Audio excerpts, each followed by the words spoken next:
When we think of St. Patrick, our minds conjure images of shamrocks, parades, and the legendary banishment of snakes. These are the symbols we know, but the true story of the man behind the myth is far more complex and compelling. It's a tale not of magic, but of immense courage, set against the backdrop of a collapsing Roman world and an Ireland that lay beyond its reach, a land steeped in ancient traditions. Before Patrick, this island was a mosaic of tribal kingdoms, a society governed by warrior chieftains and intricate laws. Spiritual life was guided by the powerful druids, not just priests, but the judges, historians and advisors to kings. Their authority was absolute, their beliefs woven into the very fabric of the land. So, how did a single man, a former slave, return to the land of his captivity and peacefully persuade an entire nation of pagan tribes to embrace a new faith? His journey would forever change the course of Irish history. The man we know as St. Patrick wasn't born in Ireland. He was a Roman Briton named Maewyn Succat, living a comfortable life near the coast of what is now Wales. But around the age of 16, his world was shattered. Irish pirates, raiding the crumbling western edge of the Roman Empire, stormed his family's estate. He was captured, bound, and dragged across the sea to Ireland. There, he was sold into slavery. For 6 long and lonely years, he was forced to work as a shepherd on the wind-swept, isolated slopes of Slemish Mountain. In the solitude and hardship, he found an unexpected solace.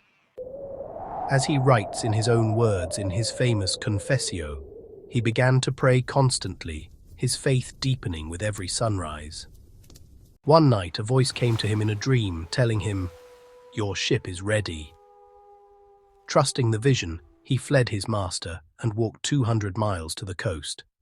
He found a ship, and after a perilous journey, eventually made his way back to his family in Britain. But his story was far from over. He spent the next 2 decades studying in monasteries across Europe, likely in Gaul, dedicating his life to the church. He was ordained a priest and then a bishop. Yet, he was haunted by another vision, the voices of the Irish people calling out to him, begging him to walk among them once more.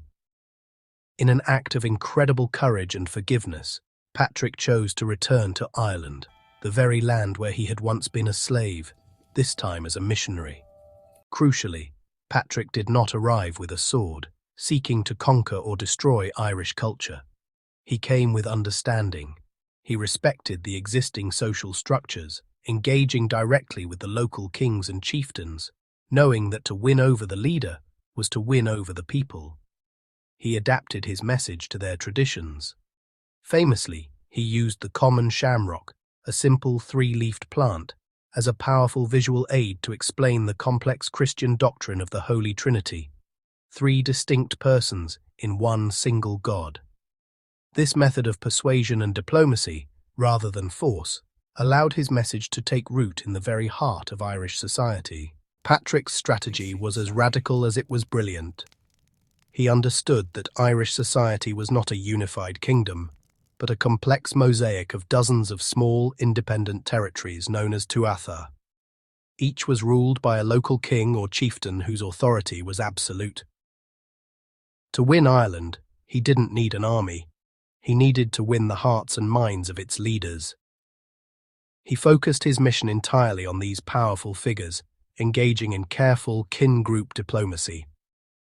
Patrick knew that if a king embraced the new faith, his people, bound by loyalty and tradition, would almost certainly follow.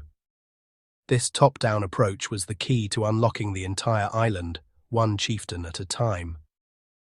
Crucially, Patrick's method was one of adaptation, not annihilation.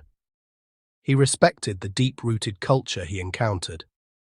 Instead of destroying pagan sites, he reconsecrated them. Sacred wells, long honored as portals to the other world, became holy wells associated with Christian saints. Ancient festivals were subtly repurposed, their dates and themes woven into the new Christian calendar. This genius for cultural translation allowed Christianity not to conquer Irish identity, but to become a new and vital part of it. The conversion was gradual, respectful, and remarkably peaceful. The decentralized nature of Irish power meant there was no single authority to organize a unified resistance. While one king might reject him, the ruler of the next valley might welcome him with the hospitality for which the Irish were renowned. Within a single generation, this tireless work of persuasion bore incredible fruit. Ireland, a land on the very edge of the known world, was transformed into a beacon of Christian faith. Patrick didn't conquer with the sword. He converted with compelling ideas, profound respect, and an unwavering belief that he was bringing a message of hope. He transformed Ireland forever, not by force, but by influence, from pagan island to Christian nation. Patrick's influence can still be felt to this day.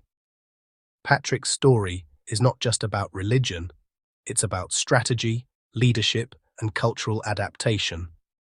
His mission helped shape Ireland's identity for centuries and made him the island's most famous patron saint.